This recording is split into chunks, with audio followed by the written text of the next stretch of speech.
I'm CJ. I'm Courtney, and we're on the roads. We're going to do a tour of our 2010 Chevy Express school bus. It has 5 windows, and we're going to start with the exterior. This is our bike rack. We found an adjustable hitch mount at AutoZone and bolted it on the front because we wanted our bikes out of the inside of the bus. So we got 2 bikes on there. We got a little lock on here so we keep this nice and secure. So it was bolted on. We originally thought we were going to have to get it welded onto the bus, but actually we ended up taking it into a welding shop. They were able to bolt just the adjustable hitch right onto our bus, so that was super nice. Got it done in a couple hours, and then our bikes were finally out of our bus and mounted on the front.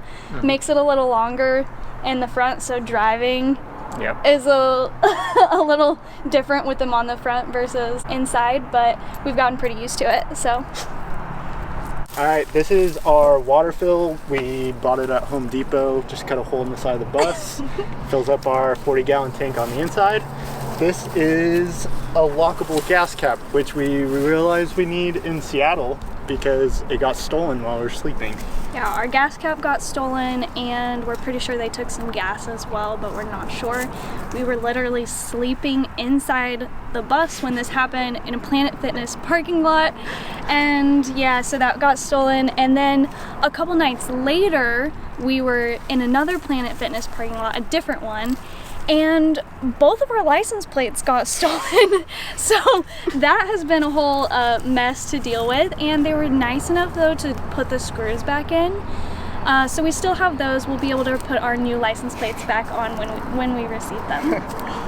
We got our shore power here, connects to our inverter on the inside so we can power from here. And then we have our beautiful brown colored paint, and it took us a really long time to figure out what color we were going to go with.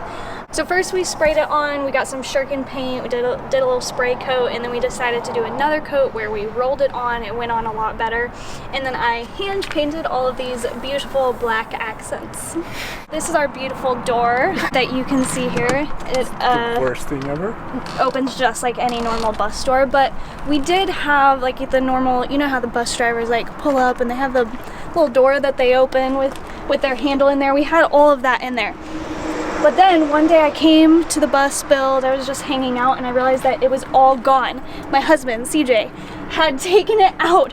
So our bus was just here, door unlocked, nothing on here for like 3 days. And then one day I showed up again, and this beautiful masterpiece of a lock set was on. And you can just, you know, put a little lock in there.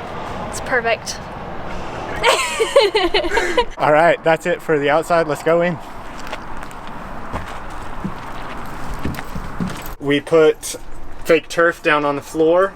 Underneath is plywood and some insulation foam board. As we come up, we have storage here at the top that opens up to the front, our map of where we've been and where we're going, and some fun stickers. So this is our impound notice, also from Seattle. We were parked somewhere one day and came back to this on our bus, and they just didn't want us to be there anymore. So yeah, we got that. Okay, so here is our shower. We have a nice maroon colored shower curtain that we had to clip a little bit off of the bottom. Our shower is a little short. We can open it up here, and then we have space for storage.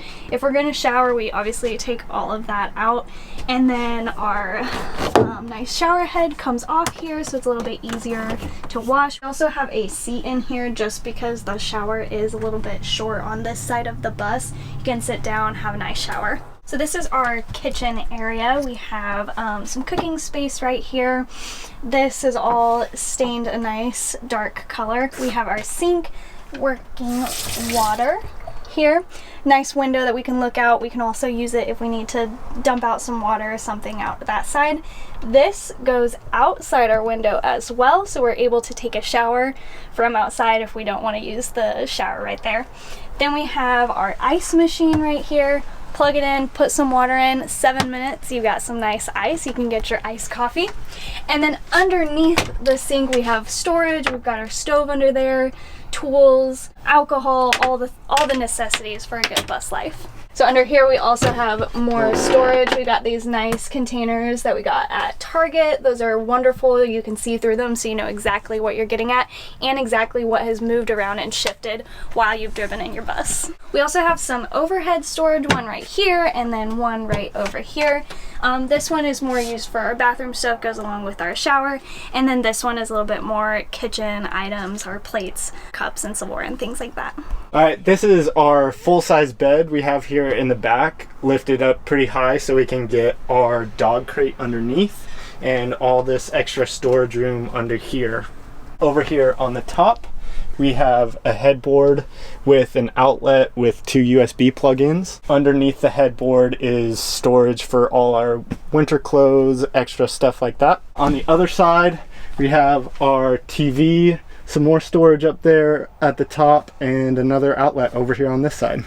We had a composting toilet that we used to keep in our shower, but now it is under the bed currently because we haven't used it. We realized we go to enough gas stations and Planet Fitness that we've always found a toilet and somewhere to go to the restroom. If we have to dig a hole, that's fine. So now I'm going to show you my favorite part of the bus. Come with me over here. We have a nice full-length mirror that slides out.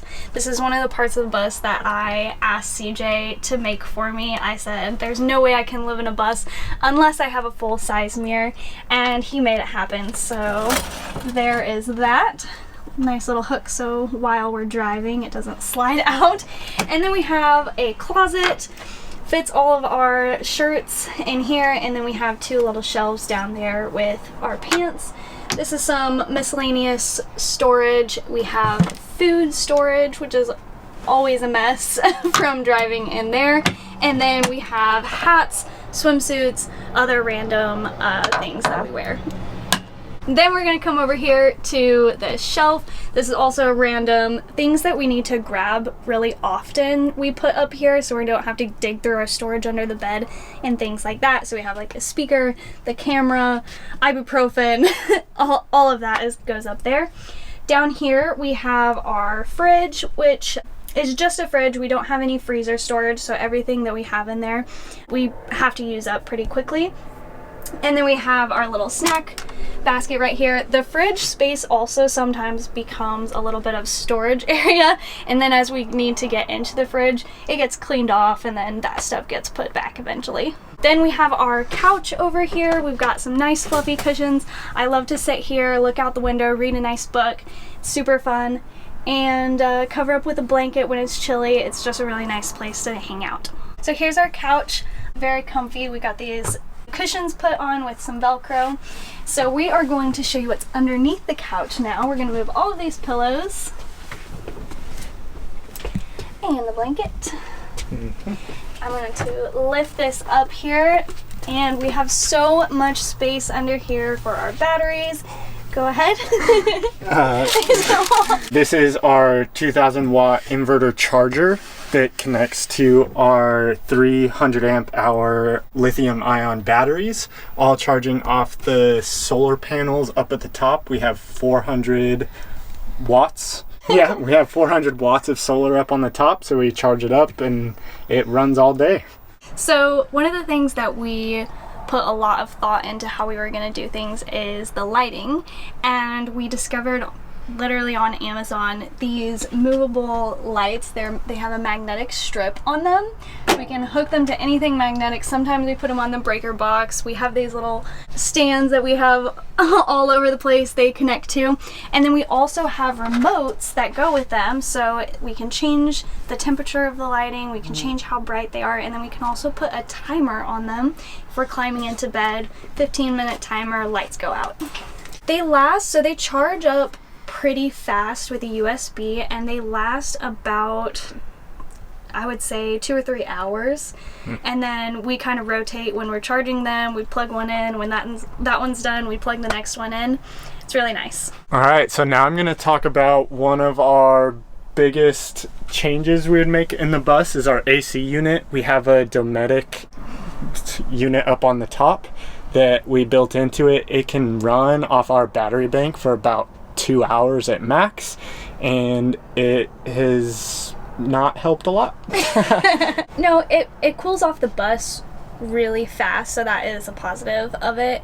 But again, we can't keep it running all night, so yeah, it's difficult. We have to pick and choose when we want to use it.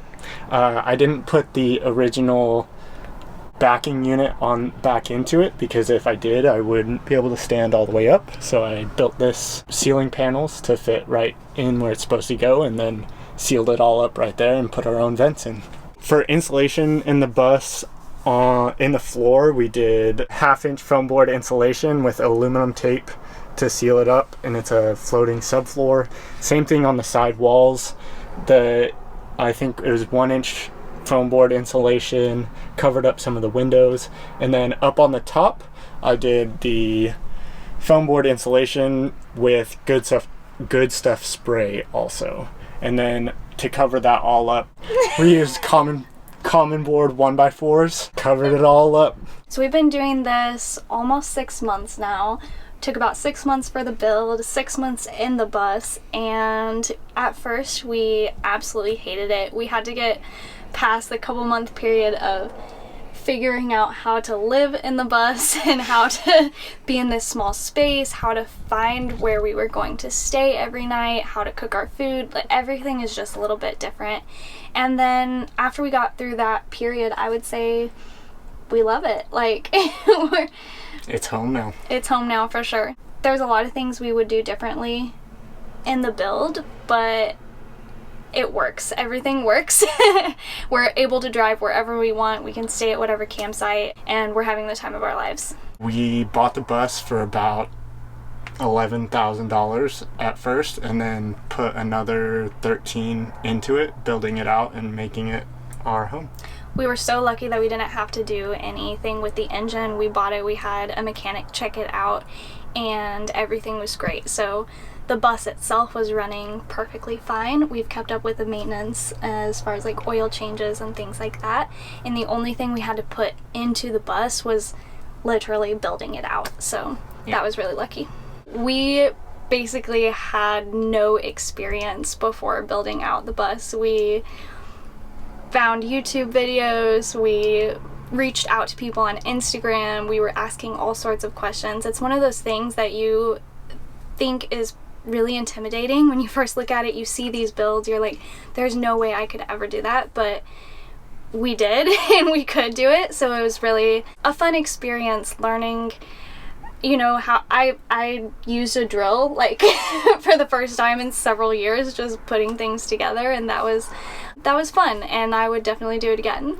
Yeah, we learned a lot through YouTube and Instagram, and really like the community on Instagram, trying to figure out how to build things and reaching out to people. Everyone was so generous on answering any questions you had and trying to help you figure it out. It was fun to see other people's builds on social media and then also in person. That really helped us too. Luckily, there's so many other people who have done it at this point, so you're able to figure out like, oh, I want that, I don't want this, like what is going to work for us, basically. Yep. So as far as advice I would give to anyone wanting to do this or just starting out is be ready to change your plans. Yeah, especially because of you. So, but buddy, it's okay. Lay down. Okay.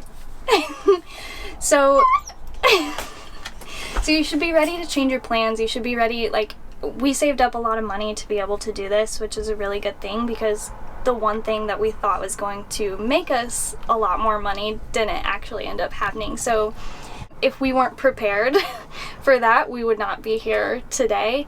And then just day-to-day stuff. Be ready to have to move where you're sleeping. Be ready to, you know, have to go to a different town. Be ready for there to be a fire in Oregon, and then you have to drive out of the smoke so you can get more solar power. Like, all of those things, you just have to stay flexible. Yeah, and I think the learning process of it is really hard, but once you figure it out, it's been so rewarding now that we know what we're doing better and can enjoy the experience of living in a bus.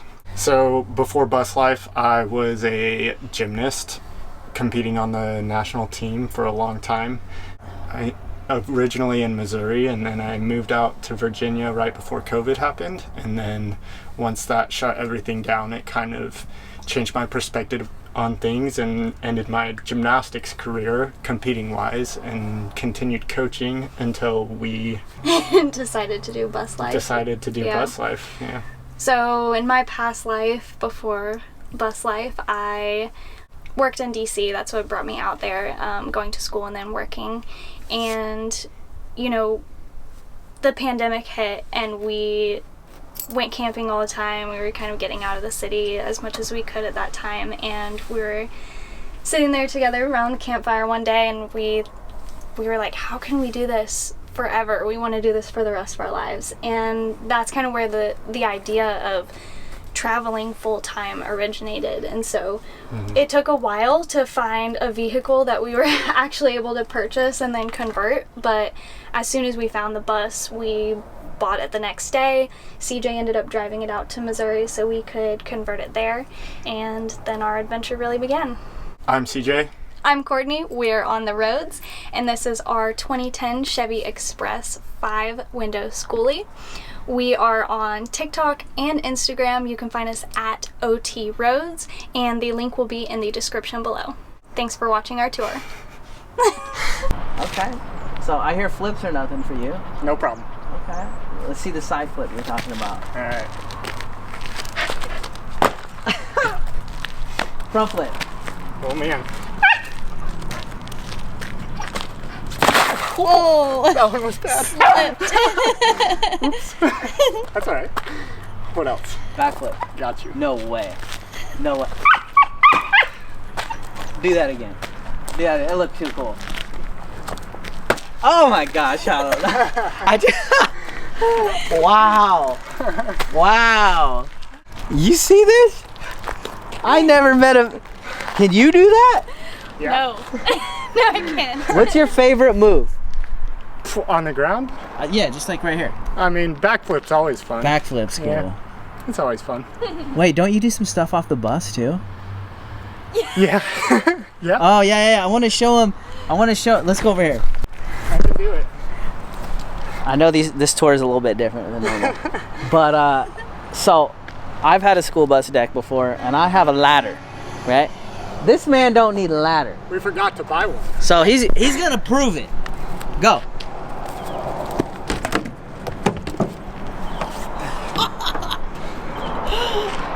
Wow. Say goodbye to YouTube. Peace.